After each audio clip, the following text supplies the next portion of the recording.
Zombies Ate My Neighbors was, when we set out to make this game, it's really sort of in the vein of the old classic arcade games. You want to go through different levels and progress, and we wanted you to be earning points and extra lives.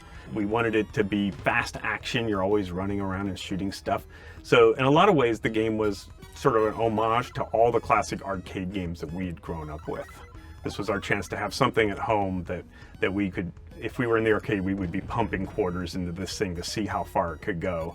It's a type of game that we succeed in doing that most people don't ever see the end of this game because it is so long. But that's what we wanted. We wanted to know that anytime I sat down, I can just play this game and go forever. So in many ways, it is an arcade game on a console.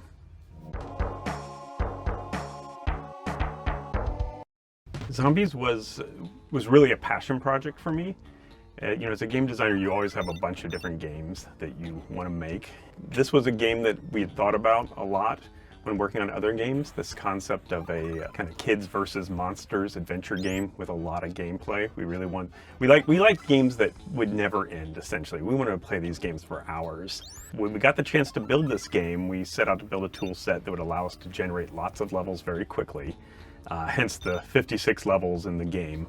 Lots of hidden levels, tried to create as much variety as possible in the levels. One of our goals was to have the first 20 levels of the game just feel completely different. Each one of them was going to be sort of themed after a type of monster movie you might have seen. That was really our goal for the project, is we want this to be unique and just a long-lasting experience for the player. When we started on Zombies, it didn't really have a story. We were big fans of games like Robotron and the old classic arcade games that were just many levels of adventure. When we signed up to work with Konami on publishing it, they requested a story for the game. In the end, it was supposed to be that all these monsters were coming from Dr. Tongue. He was creating them in his lab and sort of unleashing them upon the world. Essentially, it was a story of kids versus monsters. There wasn't a big overarching narrative to the thing.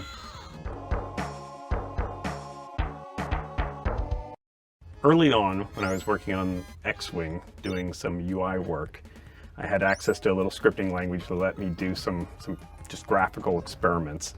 For us, we knew we wanted it to be a game about kids versus all sorts of monsters, so we had to get legal approval to see how far we could go with parodies of different monster movies. You'll see all the different levels are kind of parodies of famous monster movies. That was pretty much our starting point. We built about 36 levels of the game, and that was a pretty long experience.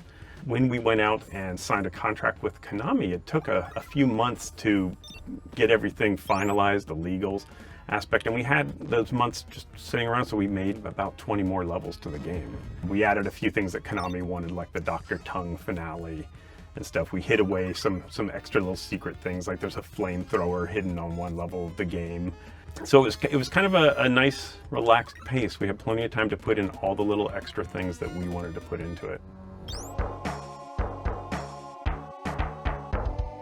At the time we built Zombies, it was supposed to be a resource management game. You're kind of managing the resources of your squirt guns full of holy water and your crazy silverware that you throw at werewolves and all the different weapons that the kids are going to use to fight the monsters. If you really want to succeed in the game, you need to save those resources early on so that you'll have them later in the game, because we start to give you a lot less as you play forward. You also have to manage the resources of your neighbors. If you run out of neighbors, the game ends. And I don't think people had really been doing this sort of double resource management type game, and it was sort of a new experience for players. There's a lot of levels. I have to plan ahead. You'll see some people try to play the game keeping just one neighbor alive, which will allow them to complete the levels rather rapidly, but they're always kind of skirting the edge that if that last neighbor dies, the game ends for them. So there are a couple different ways you could play it. If you just want to get through the game, you could be very conservative with your weapons, try to keep all 10 neighbors alive. It'll take you much longer to finish the game, but you're more likely to reach the end. So I think that sort of resource management style games were kind of neat at that time, and the different ways you could play it. We also try to give lots of little hidden things so that replays were quite fun. You'd always find another hidden level or hidden weapon. The greatest challenge we faced in Zombie's development was probably keeping the game fresh. We really worked hard on like the first 20 levels of the game. We wanted kids just to think, oh, this game has always got something new in it that I've never seen before. We spent a lot of time testing it with kids. We tuned it so that we knew your first time player might only go through about 6, 7 levels. They'd see a lot of new stuff, and as they got better, they'd play and see more new levels. After about 20 levels in, you're going to start seeing repeating themes to the levels, but that first 20 levels is really important to get people excited about the game.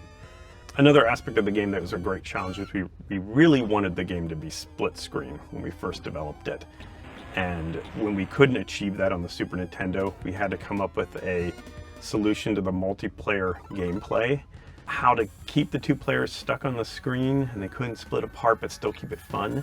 Hence, you'll see a lot of places in the game where there's trampolines so people can bounce over walls. Some of the levels were designed to let players stretch that boundary as far as possible, but not get trapped, so they could both be running down separate hallways side by side. So the two-player aspect was a big challenge. I think we succeeded pretty well. No one really complained that they didn't have split screen. But if I had the ability to go back and do it again, or better hardware, I would have loved to make it split screen. This was my first chance to do an original game that I really wanted to do. So there was a lot of passion there, a lot of excitement. We had a small team. We were kind of an experimental project because we didn't have a publisher. Lucasarts knew they wanted to be in the cartridge game development, but didn't know who was going to actually put this thing out. I was working with Dean Sharp, who was a great programmer, and Tony Shea, who did a lot of our AI stuff. And we all just sat around, played the game ourselves, always multiplayer, really hands-on, making sure that this is the fun game that we wanted to make. So for us, it was a very special moment. You don't get that chance to just do anything you want to do that often. I don't think we expected the game to be as well received as it was. We didn't have a publisher. When we had about 36 levels of the game done, and we had a boss that was like a giant spider that you fight. It wasn't a particularly great ending of the game. We went off to the Consumer Electronics Show, and we just put the game on the floor and just let people play it. And Dean and I stood in front of it all day and demoed it and showed people how it worked and mentioned that it didn't have a publisher. So various publishers just came by and they were really amazed to see the product, and were even more amazed that nobody was putting this product out. So that allowed LucasArts to kind of get a nice lineup of different publishers all wanting to offer money to put this game out. We eventually settled on Konami, and they were a great partner for that. They added some additional features and things they wanted to see, and we all respected Konami products quite a bit. It then went out and sold quite a lot more units than I expected.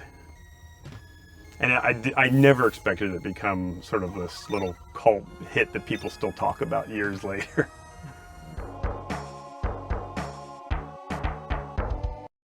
When we were building Zombies and Ate My Neighbors, there was really two platforms for it. There was the Sega Genesis and the Super Nintendo.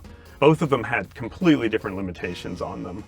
The Super Nintendo, though I think it had a better color palette, had a lot of restrictions on how many various objects could appear on a scan line of the TV set. So we ended up having to cut back the number of monsters sometimes. We had that much more lush palette, but I think there were fewer characters that we could use. The world is built up of little tiny square pieces of art, and there were fewer number of those squares available on the Super Nintendo. Having to build it for the two different systems simultaneously made us make some hard choices for each system. People don't really realize that. They would just think, oh, you just port it right over. But every system's a little different. And if you want it to run as well as possible, you kind of build it to work on both systems. I'm really surprised when I go places and see people have played Zombie Ate My Neighbors. I've had people sitting there like, oh, you made Zombies Ate My Neighbors. I was playing that when I was like 5 years old. I'm glad that it's been a special game to so many people. I really enjoyed making it. I hope that people enjoy playing it still.